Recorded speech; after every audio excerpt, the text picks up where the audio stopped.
सवाल ये उठता है कि क्या आरोपों के आधार पर किसी को दोषी ठहराया जा सकता है?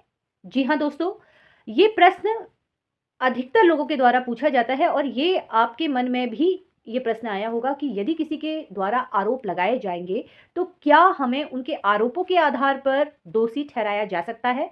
देखिए, इसको एक केस के ज़रिए आपको समझाने की कोशिश करती हूँ। ये केस जो है, ये दहेज उत्पीड़न और पारिवारिक क्रूरता के आधार पर इस केस को यहाँ पर मैं समझाने की कोशिश करूँगी।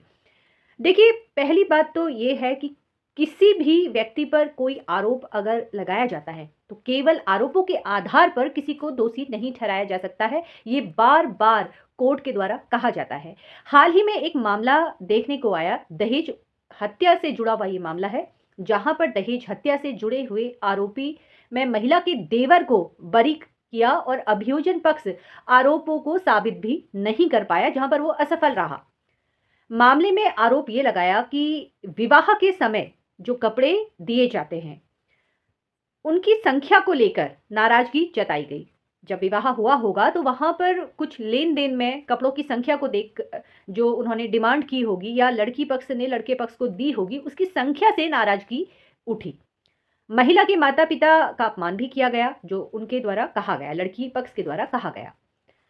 और गर्भावस्था के दौरान इलाज में लापरवाही के कारण महिला की मृत्यु हो गई। उन्होंने कहा कि लड़की के माता-पिता का अपमान किया जा रहा था और जब वो गर्भावस्था के दौरान जब उसका इलाज पति ने जो किया था या उनके घरवालों ने जो किया था, वो सही तरीके से नहीं किया गया और लापरवाही के कारण महिला की मृत्यु हो गई।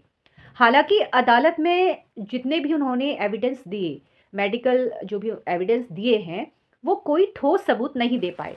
आरोप तो लगा दिया, लेकिन कोई ठोस सबूत उनके द्वारा नहीं दिया गया।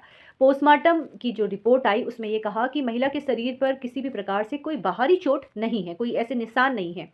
उनकी जो मृत्यु हुई है, वो ज़्यादा ब्लीडिंग से हो गई और इसको हम एक प्राकृतिक मौत कह सकते हैं, प्राकृतिक कारण हम इसे मान सकते हैं। यहाँ पर किसी भी प्रकार से बाहरी चोट नहीं है। अदालत ने ये भी कहा कि केवल पारिवारिक विवाद या कपड़ों की संख्या पर टिप्पणी को हम दहेज की मांग या क्रूरता नहीं कह सकते हैं। अदालत ने ये भी टिप्पणी की कि बिना पर्याप्त अगर एविडेंस नहीं है, एविडेंस के गंभीर आपराधिक आरोप तय करना एक गंभीर कानूनी त्रुटि है। न्यायालय व्यवस्था का उद्देश्य दोषी को सजा देना होता है, ना कि संदेह के आधार पर निर्दोष व्यक्ति को आपराधिक मुकदमों में फंसाना। यदि एविडेंस ही नहीं है, तो ऐसा नहीं है कि किसी भी निर्दोष व्यक्ति को आप आपराधिक मुकदमों में फंसा दें। ये फैसला समाज के